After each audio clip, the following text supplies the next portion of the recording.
The Planet Fitness ISO Lateral Horizontal Bench Press machine can help build your chest, shoulders, and triceps. A unique feature about this bench press is that it has ISO lateral motion, which means you can work both arms individually and correct any muscle imbalances you might have. It's also helpful because the arms can guide your range of motion. The machine features a slightly angled bench, handles with arms that move independently, and weight pegs for holding weight plates during use. It also includes extra pegs for convenient storage of unused weight plates. To use this machine, first load the weight plates you want to use for each arm. Then lie on the bench with your feet planted on the ground, back pressed firmly against the bench, and align the handles with your chest. Grab onto the handles with a firm grip. Inhale, then exhale as you press the handles forward in a smooth, controlled motion until your arms are almost straight.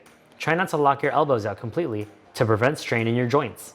Inhale, and slowly bring the handles back to the starting position. You can use both arms simultaneously or work your arms independently. For beginners, you can start with a challenging weight that will allow you to perform 10 to 12 reps for 3 sets with 60 to 90 seconds of rest in between.